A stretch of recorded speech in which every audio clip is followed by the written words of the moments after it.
ikan terus. Selamat malam teman-teman. Ya, jadi ini adalah malam hari di kamar sebelum tidur ya. Kepikiran pengen bikin video tentang ikan cupang. Jadi ini kemarin pagi itu lompat ya teman-teman. Lompat lagi dari soliter untuk yang kedua kalinya dan ditemukan oleh istriku. Ditemukan di lantai berdarah-darah teman-teman. Ternyata yang berdarah adalah matanya. Sebentar, pengen tak tunjukin ke teman-teman ya. Oh, semoga terlihat. Oh, tidak terlihat. Itu mata kirinya teman-teman. Mata kirinya itu bengkak teman-teman. Bengkak ya. Nah, yang itu yang kiri. Itu dia bengkak. Kemarin lebih ini ya, lebih parah kemarin sampai berdarah ya teman-teman. Dia itu lebih parah sampai darahnya itu banyak banget di lantai itu. Juga sirip belakangnya itu tuh hancur teman-teman. Ya, sirip bawah itu hancur, tuh hancur. Sama sirip belakang yang atas. Padahal ini ikan kesayangan teman-teman. Ya, tapi ini dia lompat untuk kedua kalinya ya.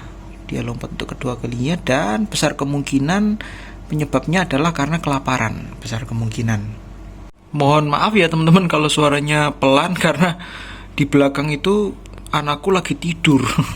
Karena memang sudah malam sih, sudah waktunya tidur, cuman aku kepikiran aja pengen buat video gitu. Oke, jadi video kali ini tuh aku pengen ngomongin persoalan kenapa sih ikan cupang itu suka lompat dari soliternya. Dari pengalamanku berapa ya? 5 tahun hobi di ikan cupang, udah 5 tahun, lebih bahkan ya. Lebih. Nah, jadi menurut pengalamanku nih, semoga teman-teman juga ini ya, kalau terjadi pada ikan teman-teman ya, semoga tidak, tapi kalau mau terjadi ya, teman-teman bisa mengantisipasi ya, jadi melakukan tindakan preventif supaya ikannya tidak lompat-lompat lagi. Nah, untung aja kalau lompat selamat ya, kayak ini, kayak ikan yang dumbuir ini. Juga ada kontenku yang ikan lompat itu yang multicolor itu yang waktu itu ada juga, itu juga selamat alhamdulillah. Padahal lompat sampai berjam-jam ya. Nah, penyebabnya itu yang pertama ya, bisa jadi karena dia kelaparan. Bisa jadi karena dia kelaparan, kemudian mungkin nggak tahu ya, mungkin dia pikir di luar ada makanan kali ya, lompat setelah itu. Nggak tahu ya, analisa ringan aja. Nah, ya, kemungkinan yang kedua adalah dia merasa terancam teman-teman. Merasa terancam, tapi kan dia ini tidak punya tank mate ya, maksudnya dalam satu soliter kan ya cuma dia sendiri itu.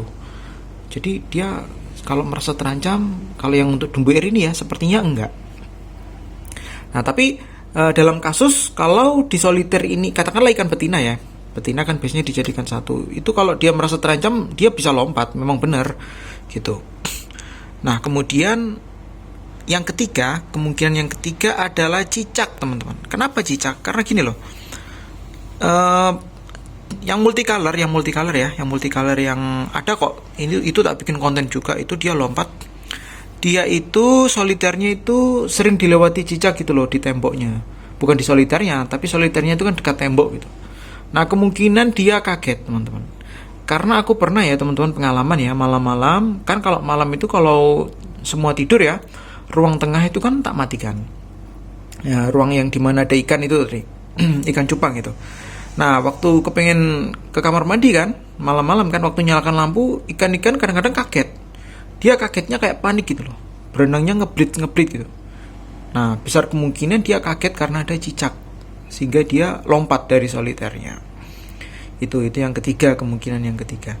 Nah, kemungkinan yang keempat adalah ikannya stres gitu. Jadi ikannya stres, dia nggak tahu mau ngapain ya, mungkin loh ya. Mungkin loh ya, dia nggak tahu mau ngapain, ya udah lompat aja, mungkin kayak gitu. Kemungkinan itu, kemungkinan yang menyebabkan ikan-ikan cupang kita lompat teman-teman. Itu. Oh ya, pernah juga aku mengalami ikan lompat, pernah juga. Cuman lompatnya ini tertolong ya, karena pelompatnya di depan mata gitu. Itu terlalu lama ngedok, terlalu lama ini. Tak buka skatnya terlalu lama. Nah, entah apa yang dipikirkan si ikan, dia lompat. Dia lompat. Untung saja di depan mata lompatnya, jadi langsung tak ambil gitu. Lompatnya juga kebetulan soliternya di lantai, jadi lompatnya cuman berapa ya, 30 cm gitu juga sih jatuhnya gitu maksudnya. Jadi nggak membuat damage yang parah sama si ikan gitu. Nah, kemungkinan yang terakhir adalah badannya gatal-gatal. Jadi mungkin dia ini ya, mungkin ada jamur di badannya yang menjangkiti dia sehingga badannya gatal-gatal. Itu dia lompat. Itu belum terjadi pada ikanku, teman-teman, tapi terjadi pada ikan adikku. Kebetulan ikannya dia itu sedang wet spot, sedang sakit wet spot, bintik-bintik putih itu loh, teman-teman. Nah, itu terus dia lompat gitu loh. Mungkin karena badannya gatal-gatal itu tadi. Penyebabnya ya jelas kondisi air ya, teman-teman, kondisi air atau pakan hidup yang kurang higienis gitu. Nah, ini selanjutnya aku mau kasih share ke teman-teman cara mengatasi ikan yang setelah lompat dari soliter, teman-teman. Jadi cara menanganinya itu teman-teman harus segera pungut ikan itu ya, jangan berlama-lama kalau teman-teman mengetahui ikan itu lompat ya. Syukur alhamdulillah lompatnya itu cuman sebentar ya. Kalau lompatnya sudah sampai berjam-jam ya itu jadi masalah tersendiri, tapi masih bisa kok diselamatkan. Aku berpengalaman juga waktu itu, masih bisa diselamatkan. Nah, caranya adalah taruh di dalam soliter yang airnya bersih, yang airnya baru diganti. Kemudian soliternya jangan tinggi-tinggi airnya, teman-teman. Cukup 2 strip jari ini aja. Nah, seperti ini, cukup setinggi ini, teman-teman.